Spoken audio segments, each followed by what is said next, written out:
महुआ होला गवला तो काहे न लगवला पिया हो, तो काहे न लगवला पिया हो। ए, बहुत देर से तुम बैठे हो सनी, इधर आओ तो। है इसको मान लीजिए कि तब से बैठा है, इसके कमर में मोच आ जाएगा। इधर आओ, देखिए कितना बढ़िया सनी नाचता है इस गाने पे। हम बैठे ठीक नहीं लग रहे थे ना, बिल्कुल अच्छा नहीं लग रहा है। कैसे अच्छा लगेगा कि हम खड़े तुम बैठे हो? हैं बताओ।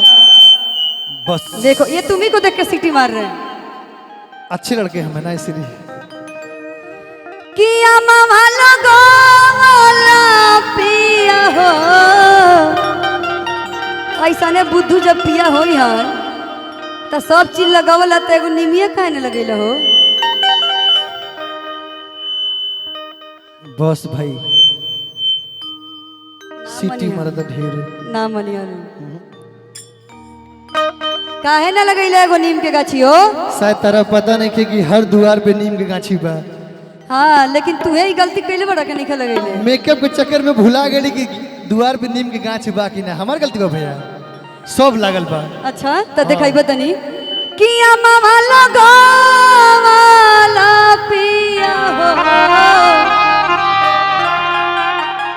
कि महुआ होला गवला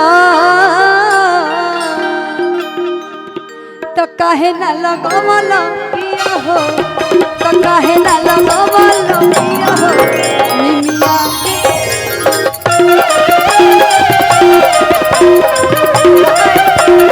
निमिया लगवला पिया हो, निमिया के गछिया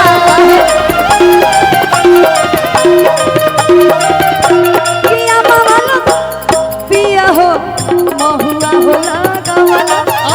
लगवला पिया हो, महुआ लगवला। मामा लगवला पिया हो महुआ होला गवला तो काहे न लगवला पिया हो, तो काहे न लगवला पिया हो। निमिया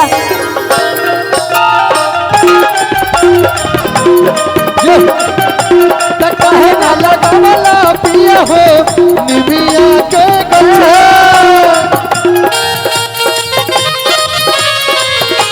दोनों को बराबर कर दीजिएगा भैया।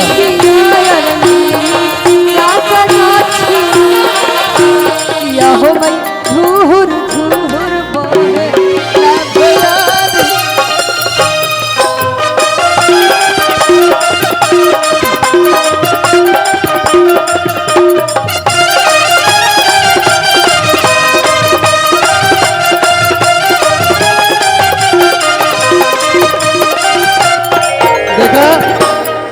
एगो बात तोरा के हम बता दी।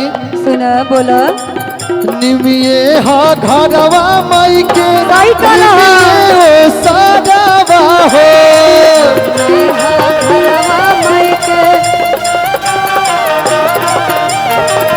निमिये हा घरवा के हमारा माई के आसानमा हो।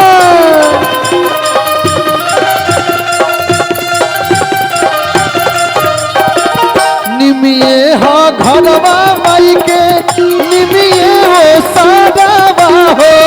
निमिये पे करे मैया हरदम बसेरावा हो। कि अरे अमरुद लगवला पिया हो तो लीची लगवला। अब तारा का दिक्कत ला दी। अरे कतना चीज तू लगवला बाकी एके गलती कैले बड़ा कि काहे न लगवला। तो काहे ना लगवला पिया,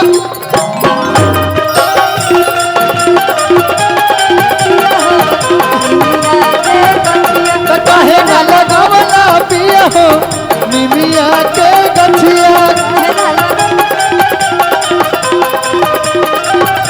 तो काहे ना लगवला पिया हो, निमिया के गछिया। काहे ना लगवला पिया हो, निमिया के गछिया। काहे ना लगवला पिया हो, निमिया के गछिया।